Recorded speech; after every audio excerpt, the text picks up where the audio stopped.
The broken promise. The June sun cast long, expensive shadows across North Rexford Drive, glinting off the windshields of silent cars. From her doorway, Jennifer Miller watched her husband's Lexus disappear around the bend, the familiar knot of her daily life tightening, a blend of love and quiet anxiety. Back in the kitchen, the scent of whole wheat toast hung in the air as she packed Tommy's lunchbox with meticulous care: celery sticks, a turkey sandwich, a container of plump blueberries. Each item was a tiny bulwark against the world, a mother's promise of safety and health.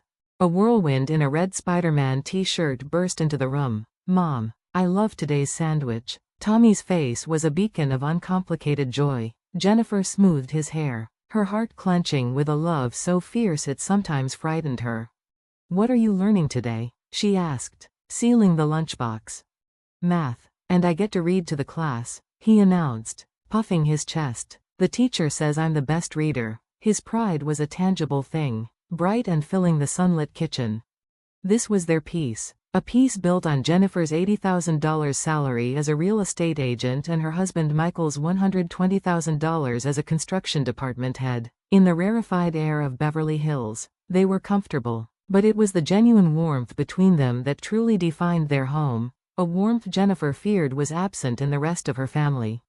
Her mother, Patricia Henderson, was the publicly revered Queen of Charity, a woman who could summon six-figure donations for her Children First Foundation with a single phone call. Her sister, Ashley, curated a life of flawless motherhood for 500,000 followers, her children perpetually smiling in sponsored clothes from Pottery Barn Kids. "With my parenting methods, children never get lost," Ashley often proclaimed. Jennifer would watch her sister's posts with a familiar, sourceless dread. Their values were galaxies apart.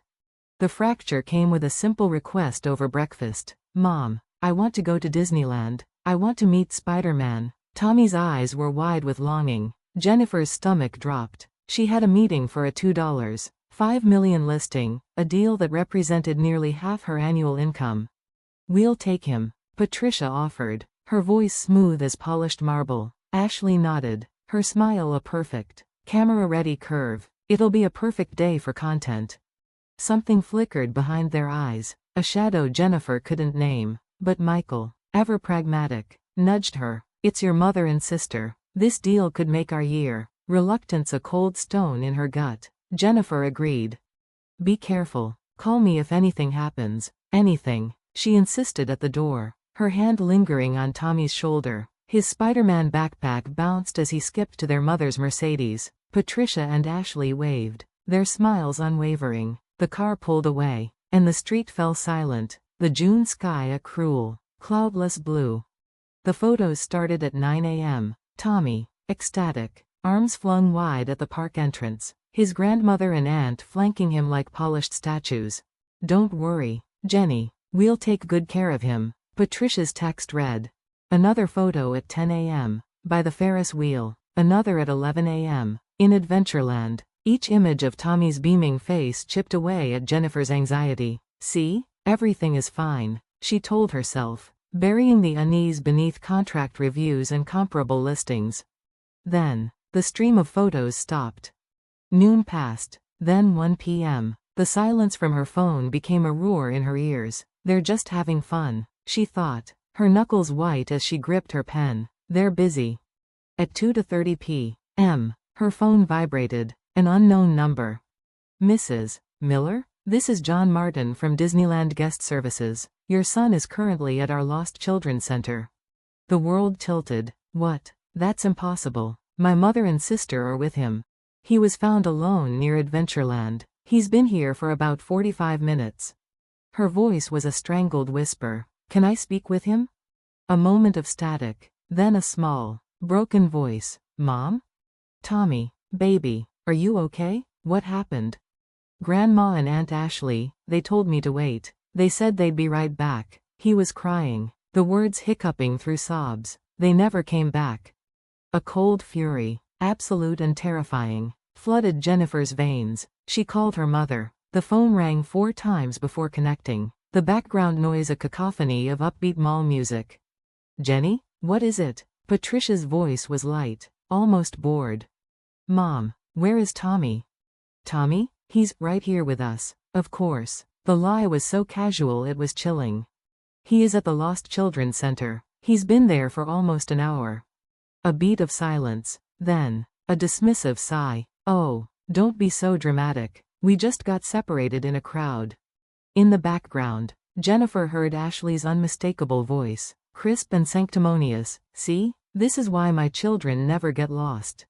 The words were a match to gasoline. The security has it on camera. Mom, they have you walking to the exit. You left him. The facade cracked. How dare you? I am the director of the Children First Foundation. I would never abandon a child. The line went dead. Michael Miller's expensive dress shoes pounded against the pavement of Main Street, USA. He ignored the stares. His world narrowed to a single point, his son. He found Tommy in a small, brightly colored room, his Spider-Man shirt smudged with dirt, his face pale and tear-streaked. Daddy. The small body collided with his, and Michael sank to his knees, holding him tight. It's okay, buddy, I've got you. John Martin, the staff member, was grave. The surveillance footage is quite clear. Mr. Miller, on a monitor. The story unfolded in damning high definition. There was Tommy, eating lunch. There were Patricia and Ashley, leaning in, telling him to wait. The camera followed them as they strolled, unhurried and deep in conversation, down Main Street, through the turnstiles, and out of sight. They never looked back. Did I do something wrong, Daddy? Tommy whispered into his shoulder. Michael's jaw tightened into stone. No, son, you did nothing wrong. His phone buzzed. The screen showed not his wife, but his father-in-law, Howard Henderson, a senior partner at one of the city's most powerful law firms. The message was terse. Come to the house, now. William knows. The Henderson mansion was a monument to old money and quiet power. In the library, surrounded by leather-bound books, sat William Henderson Sr., the 86-year-old patriarch. His face was a mask of grim fury. Howard stood by the fireplace, his expression unreadable. My own daughter. William's voice rasped, cutting through the silence. To abandon her blood in a crowd for what? A shopping trip? A moment of spite? He slammed a gnarled hand on the desk. This is not a family matter. It is a betrayal of our name. He looked from Michael to Howard, his eyes burning with a cold fire. Patricia has traded on the Henderson honor for the last time. We are not just a family. We are a legacy, and legacies must be protected. He gestured to a stack of documents on his desk. Drafts for a new will, instructions for his lawyers, a plan, already in motion, to dismantle the lives of the two women who had shattered the family's trust. It ends now, William said, his voice final. They will learn the cost of their cruelty. The call with her mother left Jennifer's hands trembling. Patricia's voice had been a chilling blend of deflection and threat. You doubt me, too? She had hissed. The Children First Foundation has powerful supporters. If this becomes public, the donors will leave. Think of the damage. There was no remorse, only the cold calculus of reputation. Ashley, meanwhile, had taken her lies public. A lengthy Instagram post painted a tearful picture. We wanted to create magical memories for my beloved nephew, but he simply wouldn't listen and wandered off on his own. Her followers, initially sympathetic, began to ask questions that contradicted her carefully crafted narrative. Unaware of the damning evidence, she was digging her own grave in real time. The stage was set for the fall. The confrontation. A heavy silence filled the living room of the Henderson mansion, a space usually reserved for celebrating triumphs, not dissecting betrayals. Italian marble and French antiques seemed to absorb the tension, reflecting back only grim faces. William Henderson Sr. stood like a judge before his court. Jennifer and Michael sat together, a united front. In the adjacent room, Tommy slept, finally at peace, his dirty Spider-Man shirt replaced with a clean one. Patricia and Ashley entered not with contrition, but with the affronted air of martyrs. The charade lasted only moments. We will now view the surveillance footage, William announced, his voice like granite. The 80-inch screen came to life, each frame a nail in their coffin. 2:15 p.m. Adventureland. Patricia, adjusting her Hermes bag, leans down. Wait here, we'll be right back. 2:20 p.m. Ashley, filming content on her smartphone. Doesn't even glance back at the small boy they are leaving behind. 2:30 p.m. Main Street. The two women are captured strolling, eating ice cream, chatting and laughing. Their posture is relaxed, their manner carefree. There is no urgency, no searching glance. 2:45 p.m. Park exit. They pass through the turnstiles, luxury shopping bags in hand, and head for the parking lot. 3:15 p.m. Beverly Hills Mall. Credit card records and mall security footage place them there, an hour after they had told Tommy to wait. The screen went black. The silence was absolute. William's voice broke it, heavy with finality. Patricia, why? Father, you have to understand the pressure I'm under, she began, her voice tight. Silence. The word cracked through the room. You intentionally abandoned my great-grandson. The facts are undeniable. Howard Henderson, Patricia's husband and a senior partner at a prestigious law firm, slowly pushed his chair back, physically distancing himself from his wife. This is more than neglect, Patricia, he said, his tone terrifyingly professional. This is child endangerment, legally and morally. Even you? Patricia's voice rose to a shrill pitch. I am the director of the Children First Foundation. I have dedicated my life to children. And that is the profound hypocrisy of it, William interjected, his eyes closed as if in pain. To champion children in public and abandon your own flesh and blood in private. The betrayal is absolute. He opened his eyes, his gaze settling on Patricia and Ashley. As of today, you are both removed from my will. All assets will be transferred to a trust for Jennifer and Tommy, with a portion endowing a new charitable foundation. Grandpa, you can't be serious, Ashley cried out, her social media persona crumbling into real panic. Your livelihood? William's voice was arctic. You forfeited your right to that concern the moment you drove away from that park. As if on cue, the consequences began to manifest in real time. Patricia's phone buzzed, a board member from the Children First Foundation. The call went to voicemail, the speakerphone accidentally amplifying the frantic voice. Patricia, the board is in an emergency session. The media has the story. We need you to resign. Immediately. Simultaneously, Ashley's phone chimed incessantly, a flood of notifications, angry comments, emails from sponsors. She stared, pale, at one in particular. It's from Pottery Barn Kids, she whispered, horrified. They're terminating our contract. Then came the final blow. Howard stood. Patricia, he said, the formality a weapon. After 30 years, I see I never truly knew you. I will be filing for divorce. The foundation of their world had not just cracked, it had vaporized. 1 year later, the new dawn.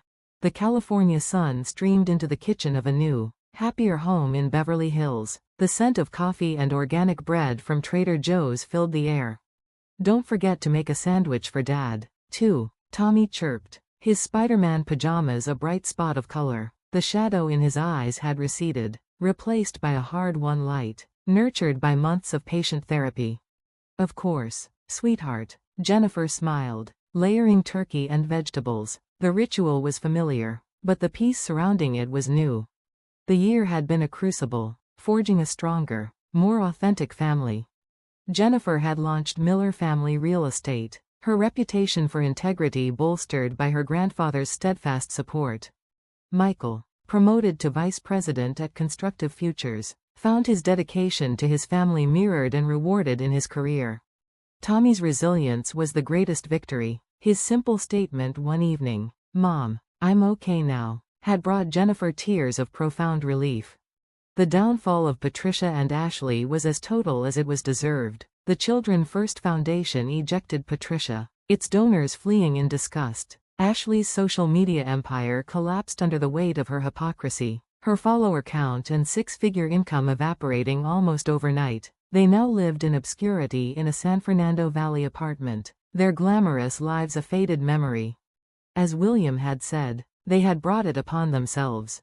Every weekend, the family gathered at William's mansion, the bond between great-grandfather and grandson now the centerpiece of their lives. A portion of William's redirected fortune had established the New Dawn Foundation, dedicated to the emotional protection of children. Jennifer, as a director, had embedded its core principle, learned through painful experience. against the cruelty that lurks behind superficial kindness. That evening, as Michael arrived home, Tommy ran to him, his new Spider-Man shirt gleaming. "We're going to Grandpa Howard's tonight, right?" The family smiled. In the aftermath, Howard's relationship with them had deepened, his love for his grandson stripped of pretense, becoming more genuine than ever. On the living room wall, a framed inscription from the New Dawn Foundation caught the morning light. "Protecting those we love requires painful choices, but from those choices, a new morning dawns."